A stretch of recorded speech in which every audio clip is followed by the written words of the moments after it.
There's a fire gel in your hair, and you're wishing you were dead. Try to rearrange the pieces all instead. There's a fire gel. Welcome everyone to another Buzz Slayers interview. We are here with the Greg Hoy, and you know, one of the things that I don't know how. I know you're kind of a little bit on time limited here, but yeah, we're good. I'm okay. actually good. Yeah. Okay, cool. Yeah, I'm good. I'm good until about quarter till the next hour. So that's cool. That's great. I wanted to ask you, from what I've checked out, you have released a bunch of stuff under all these different names. Yeah. Right. Like, were you just a songwriter in those projects, or are these like your other bands? You know, why did you decide to? Is that just how things unfolded for you, or? Yeah. Well, first, thanks for having me. Of course, it's good to reconnect with you. It's been a while. It's funny. I think I lived in New York City for about 15 years, and when I first got there, I was just sort of towing the line of being my own songwriter. I was playing in other bands.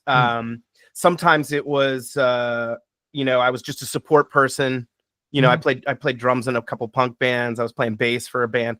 And then as I sort of I kind of started putting records out under my own name early in the 2000s. And the first record I put out was, it did really well. So there was a song on a show called One Tree Hill. It was like Sure. That was a huge show. WB. Yeah. Yeah. And this was back when licensing was a big deal. Like you would get on a show, The money was great. And then you'd keep, I had a person that was helping me out in LA.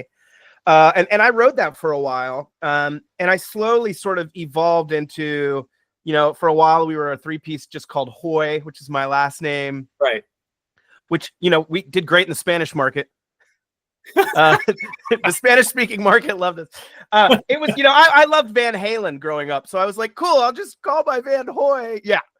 So it's just evolved, and now I would say 95% of what I do is either Greg Hoy or Greg Hoy and the Boys. As far as what I release, I do some electronic stuff that and I've produced some other people, but I think as I've gotten older, it's just how it is. You get older, and you're like, my time is kind of precious now, so yeah. I'm just gonna roll with it. Well, that's actually really interesting. I was curious about that because I read that and I was like, oh, he's got like all this other stuff. And I do understand what you're talking about how licensing used to be a lot different. I was also working in that field, and it's not the same anymore, man. In terms of you may still get a little bit of an upfront chunk, but you don't. The royalties don't work the same as they used to, especially with streaming services whatsoever. And so. This is a huge thing too, where we can't get obviously too deep into the topic, but this is a big thing right now too, that a lot of artists that are younger, they don't really understand. They want to break into film and TV, which is great. They should, because that's a great outlet in general. However, the royalties, when people have in their head that they're going to get a song in a show like One Tree Hill, that's it. They're done. They've made it. And, but back when One Tree Hill was on, I mean, you're either ASCAP or BMI, right? Or SOCAN, wherever you are. BMI. Yep. BMI. So for BMI, you're getting royalty checks. If you're your own publisher, you're getting royalty checks from the publishing side, and you're getting royalty checks from the writer side every time that episode airs. And and we're talking about this right now for younger artists too, who don't really, who don't understand it, want to break into the field kind of thing.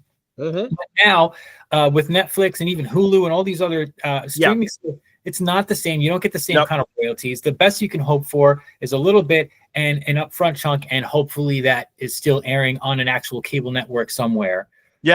Which is dying out. And so, but that's great that you got in there at a good time. I did, and it was, I still get money mostly from Europe at this point. Like that show is still going crazy, and every country pays different royalty rates, but I agree with you. The pie is so cut now. So I know you're releasing something new, but I do want to touch on Yay for Effort and then the Extra Effort remixes too, really quick, because Yay for Effort is an album I am familiar with, and it's. To me, you took a lot of these great kind of, first of all, very classic rock inspired, in my opinion. Thanks. Yeah. Beatles type stuff, like just very like 60s, 70s classic rock, inspirational stuff. I love that you get behind the keys. I love that you get behind the guitar. No, because that stuff is great because it brings, but I also feel like there's this kind of 90s radio pop rock inspiration in there too. Sure.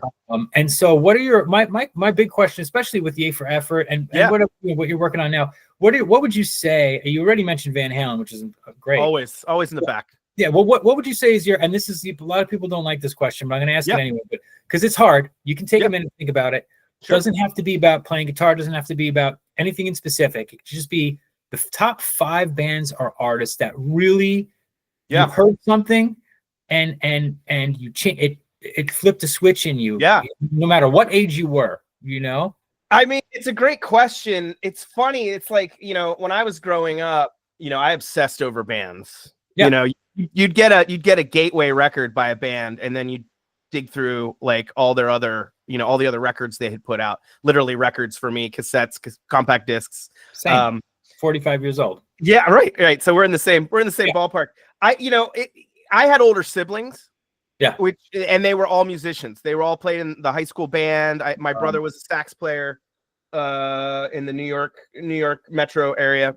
And so there was tons of music in my house. And everyone says the Beatles, but the Beatles were always on. Like the Beatles at my house it was like Christmas music year round. My mom would play Abbey Road and the White Album. Yeah. She had a couple hits that she liked, and then I, as I got older, I dig through Revolver and Rubber Soul. Yeah, I sort of like the later Beatles. I'm I saw her standing there. Fine, I get it. But I think it's so funny when you ask me that question, because so much of what I liked following that when I was 10, 11, 12, it was all stuff that was also influenced by that. Sure. But with a different twist. Yeah. And recently I accepted that U2 was really important to me when I was young.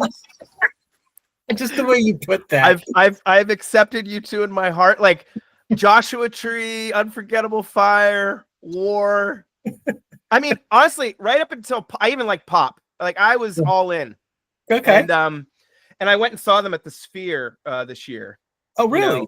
And it was emotional for me. It was like my Beatles, I guess. Like Joshua Tree came out. I was probably 10, 11. 12, 12 years old probably. Yeah. Depending on how old you are, yeah. Yeah. And I, that record, that bonded me with my family, like bonded me with my dad. My dad didn't listen to music. And like I would put on the cassette tape of Joshua Tree and he'd be like, are these guys Irish? It was like a whole...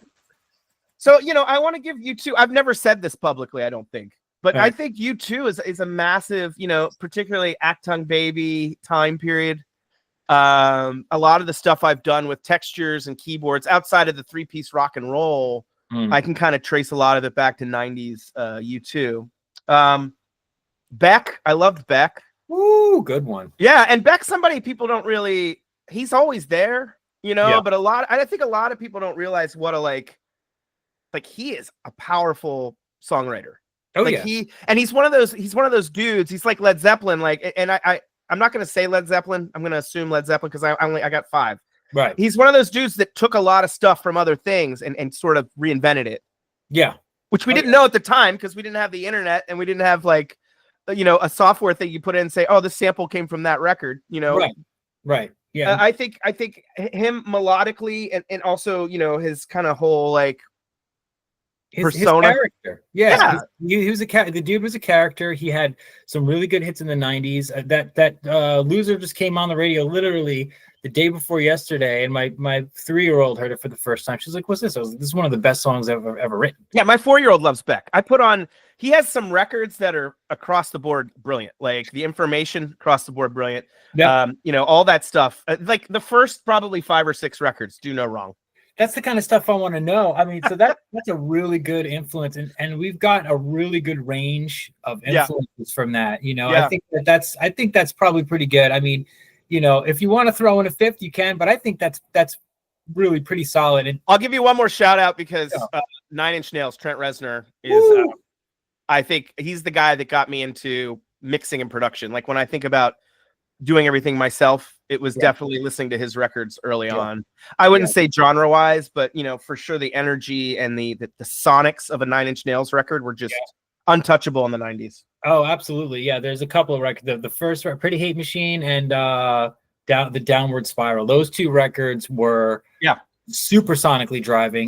So that's a great group of influences, and Yeah. I love how you separated them into how they influence you, like Trent Reznor in terms of Yeah. the lettering and the production side. I'm going to do everything myself, so you have this Yeah. full control. Then this actually brings me to another question that I wanted to ask you, Yeah. which is something I already know the answer to it kind of, but I wanted to ask you just to get a good roundabout for at least for Yay for Effort, for example, Yeah. and maybe for the new one aside from horns, what. For Yay for Effort, what are you performing on that album? I know you do piano, you do guitars, you do vocals. It's all me. It's all me. You do. I recorded Yay for Effort at home over like a 3-year period. I started it during pandemic. Right. We had got my wife and I were my wife was pregnant during pandemic. Right. And I fell into right before pandemic started this amazing deal on an 1923 Steinway piano. Ooh. And this guy, he lived like a mile and a half away. It was my wife and I's first house. She was pregnant. And I said to her, listen, I need a nice piano for the house. It was a beautiful house. And it worked out. We got the piano and I just would sit and tinker at it, and pretty soon I started to tinker enough where I was writing songs around it. And I didn't really have anything to do with them. Like I wasn't like I'm gonna put a piano record out. It was always in the back of my mind. Yeah. But then pandemic hit, and my wife would go to like her her mom's for like the day, and I would just I'd set up a couple condensers and then I would set up the drums next to it, and pretty soon I had like 15 or 20 kind of singer-songwriter songs. Yeah. And it was also because it was pandemic, I was like fuck it, I'll just play everything myself. And it was great. Like it was a great even as I didn't put it out until last year. Yeah. And as I toured with the trio and put out other like rock songs, I still kind of had this, I don't know about you, but like I always have like I got this going on and I got this. Yeah. It's like it's so easy now. In the old days we'd be like, shit, we got to book a 2-inch tape studio. Forget it. And now it's just, maybe I'll, I have a couple hours, maybe I'll throw down a demo. You know what I mean? And I love that. I love that. And that's crazy to me because my curiosity kind of lies in like, and is that the piano from the cover? No. Steinway. Steinway's the cover, a big one. Yeah, the Steinway, it's a big baby grand. The funny part about this is that picture was taken in 2013 in New York City by a good friend of mine. And when he sent it to me during pandemic. He's like, I found these on a hard drive. It was a film picture. Cool. And I was like, oh, that's a record cover. Yeah. And I was like, I guess this piano record I have to make like, I have to finish this piano-based record. Yeah. Which, it's a vinyl too, which is, I love it because it's a gatefold and it opens up, like old school. Yeah. And I was kind of like chicken and egg where like that picture was taken and then, and that was in an Airbnb in Chinatown, New York City. Like I don't even think that place exists anymore. I think it's like a mom and pop shop or whatever. Right. So. Yeah. I've been there.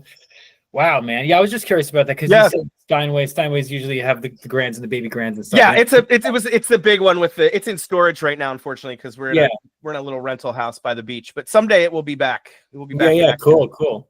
All right, awesome. So what about like? So you do play shows with the trio, so that's cool. So and it's mostly your stuff. All my stuff. Yep.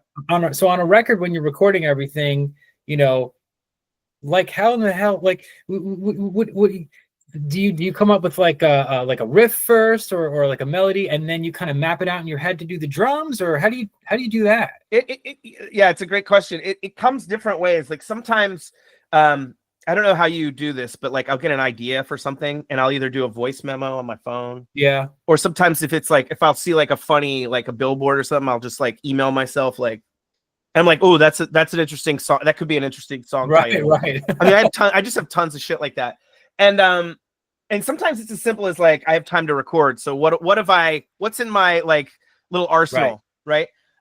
Something I do, and I'm not afraid to talk about it because I've done it in the past. It's actually really successful. Is I'll set up the drum kit and I'll just pick a song that I like the drumming on, or I like the beat of, and I'll play along to the song. I'll put the song on my headphones and I record the drums. I'll just do Oh, So like I could pick out in my if you and I were having beers and we were really deep diving, I could tell you, oh, this is the song that I played, "Let's Go Crazy" by Prince, and then I just take it's just the drums and I write a whole new song around it. wow. And I did it in 2010. I called it Blueprints because I did all of Purple Rain.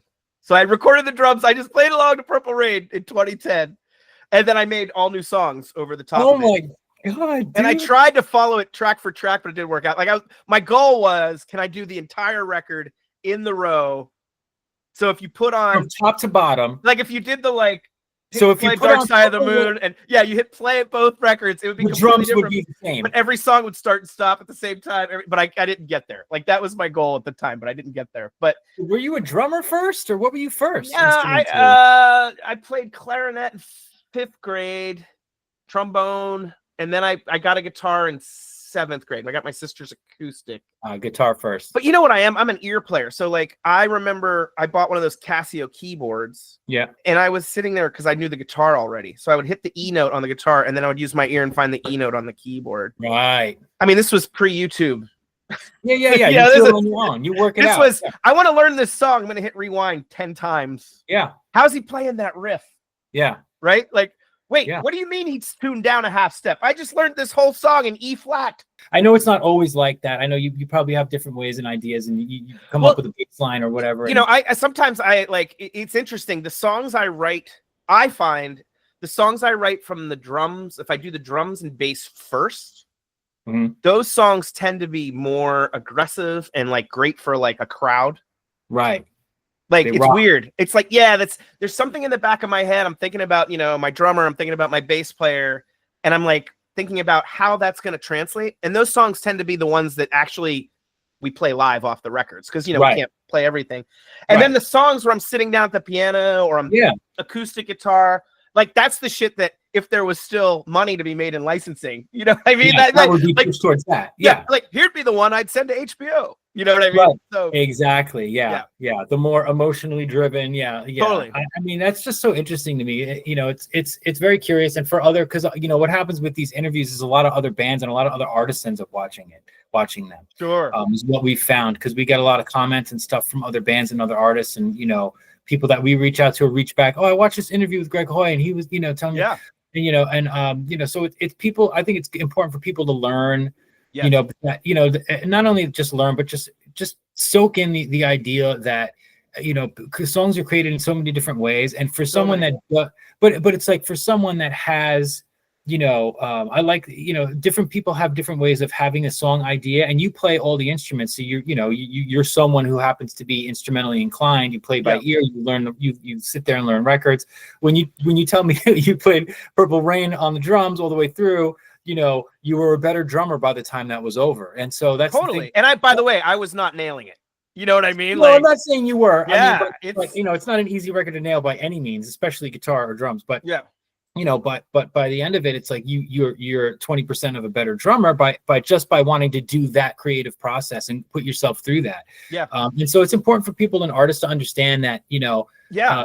Songs come to fruition in different ways. Yeah. You know. Well, yeah, there's two things I want to add. Sorry to interrupt you. No, go. Because I feel like since we're going down this road, I think the first thing I want to say is there's a moment where I realized if I'm just sitting down trying to pull a song out of thin air, Yeah. I go into very familiar spaces. Like so what?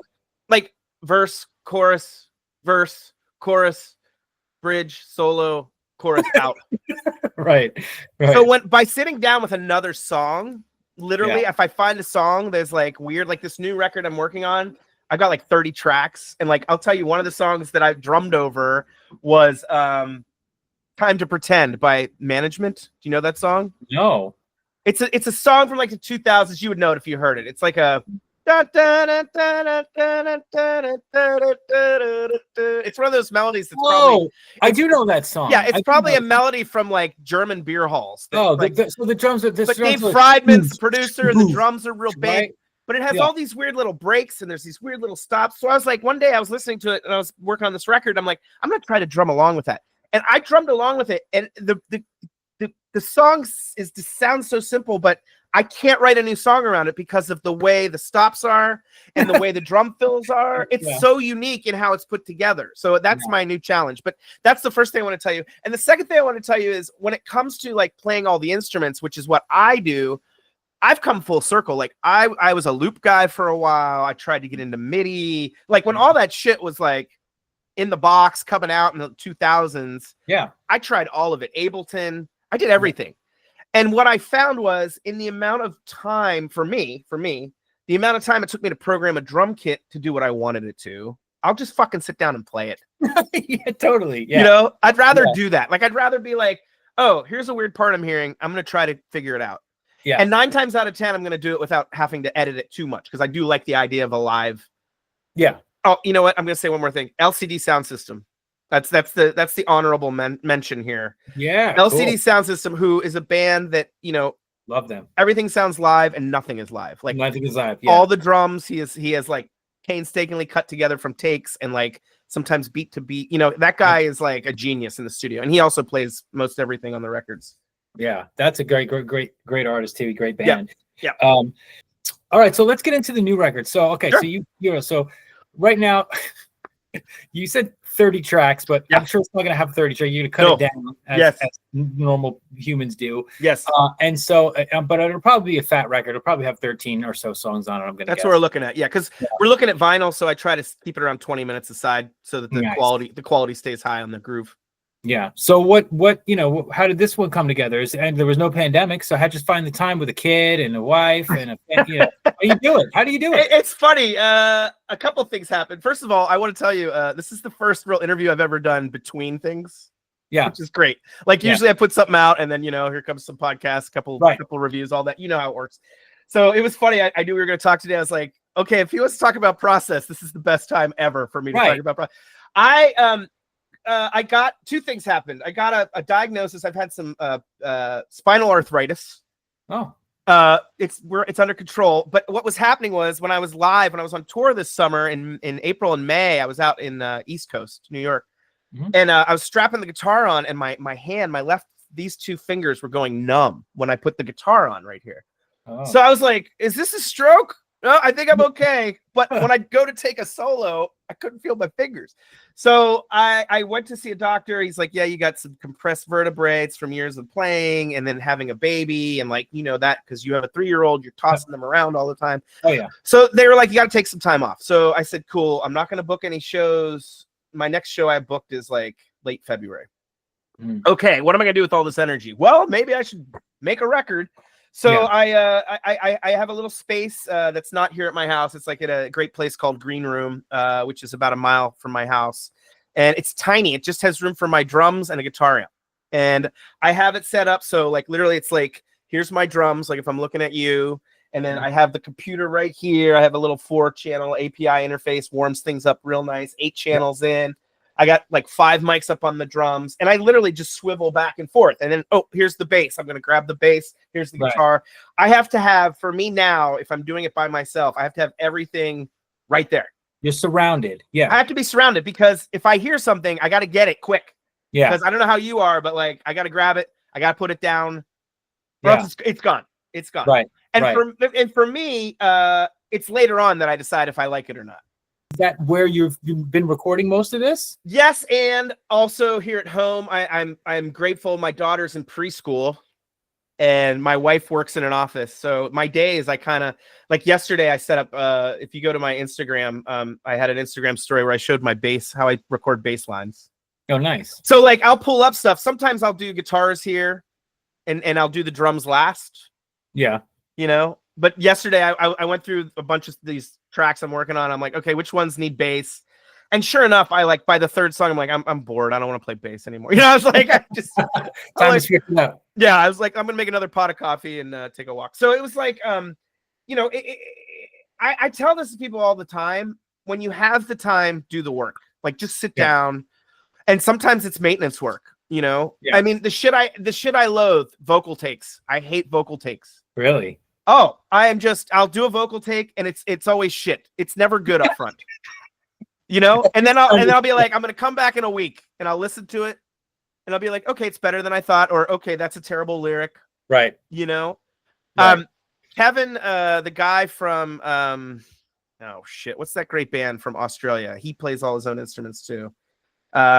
Anyway, he has this thing that says, when you're working on a song, it should be the greatest song you've ever written at some point during the process. Right. And that's kind of the way I feel. Like if you're working on a song, it should be like, holy shit, this is the best thing I've ever written. Yeah. And be yeah, be 100% or not at all, basically. Like, and there's songs I thought that about, and then they're still sitting on a hard drive from 5 years ago. I'm like, we can't do everything with everything, dude. I mean, you put out a lot of stuff. Yeah. Tame Impala. Oh, right. And the other thing I'll say is like ruthless prioritization, right? Like, yeah, I know, like I had to give myself a deadline, which now I have a deadline of the 3rd week of January if I want to get this record done by March. Like if I want to get the vinyl back. Right. So all of a sudden I'm talking to horn players like, hey, send me demos. Let me hear what you sound like. Can you, like, I'm like, I got to get the horns done, which I've never done before. So we'll see. How many tracks are going to have horns? I have 3 and then possibly 2 more. So there'll probably be like 5 on the record. That's cool. We've played, I should tell you, we've played a couple shows with the horn section here in the Bay Area and it's been awesome. Yeah. There you like go. Just, the crowds go crazy, dude. They're like, it's just this thing. In a live setting, crowds tend to really love. I've heard that a few other times where it's like, when we play the show with a couple of horns and people flip over it. They love it. Love the horns. I don't know why, they just do. So you're giving yourself a deadline. You want to have it technically maybe released in April or March. Do you have a title for the record yet? I do. It's called Hit Music. Yes. And I'll tell you, well, I'm going to tell you why. Here's another one that happened. Like, I'm like, shit, I got to do the record. There's a fantastic old school mom and pop seafood steak joint down the road here called Valimar Station. And inexplicably, right next to the garbage cans, written in like block lettering, it says Hit Music. No idea why. It's like, was there a record store at some point in the 70s? Like, well, it just says that? It just says that on the wall. Yeah, it's going to be called Hit Music. And I think what I'll end up doing is I'll probably put the best rock songs on the vinyl, and then I'll probably put all the rest just up on Bandcamp a couple months later. Like or Spotify. Like, again, I don't know how people do promotion out there, but I do singles and videos. And so I have my friends that buy vinyl and they love my vinyl records. And then every once in a while you meet people like you who actually listen to a whole record, but 90% of the people they like songs. So, well, that's just it's where we're at. When I was younger, and this is why I really like A for Effort too. And just the fact that you did these remixes and alternate versions of a few songs after that was just the fact that like A for Effort was like a full album. And when you listen to a full album, you get a little bit of an experience. It's not just like, oh, here's like a 3.5, 4 minute song is like a fleeting thing, and it's cool, and you may remember the hook, or the chorus may be anthemic enough to fucking stick with you. But like a lot of the time, it's like when you go through an album like that, you want to kind of do it over, and you're just like, all right, cool, that was sick. You get pulled into the stories, you get pulled into the the lyrics, you get or if you're someone like me. You get pulled like my wife, for example. She hears a song, she knows like a lot of the lyrics. When I hear a song, I remember a lot of the guitar parts and the music section, and remember almost 0 lyrics the first time around. Oh my god! Can I tell you something? Oh yeah, Jack White, also honorable mention. Yeah. I realized he's one of my favorite artists. Like, I love his records. I know barely any of his lyrics. Like, I was somewhere and someone did like one of his songs on karaoke, and this is how you find out shit. And I'm reading the lyrics along with whoever's doing it, and I'm like, holy shit, I had no idea. And this is one of my favorite Jack White songs. Did not know the lyrics. All right, well, Greg, I know you're running out of time. Thank you so much for thank you, man. No, I appreciate it very much. It's awesome talking to you, dude. Yeah, I appreciate that you're paying attention to the music. It's really no, I love it. Feels good. Yeah, Yay for Effort's been out. That came out last year. Everyone watching this, you definitely listen to Yay for Effort. Extra Effort is cool too, but I would say Yay for Effort, you listen to that one first and then go to Extra Effort. Yeah, man. Yeah, I definitely love learning about your process. And thank you. I appreciate the time. Yeah, of course. Same here. And then Hit Music, that's going to be out. Hopefully, we're looking at March. March, that's the goal. Talk to me in a month. And before that, people could go to your you just do Greg Hoy and Yep. on Spotify, or you have thegreghoy.com that people can go Yep. to as well. Greg Hoy and the Boys. Greg Hoy and the Boys tends to be the rock and stuff, and then Greg Hoy tends to be the more moody, like. But if you go to Greg Hoy, thegreghoy.com, that's why I called you that in the beginning. Yeah, I like that. Thegreghoy.com, that's got a bunch of it's got links to all this different stuff on there. So it's like easy peasy. you can go there to delve into stuff. And again, thank you so much for taking the time, dude. You're awesome to talk to. You're taking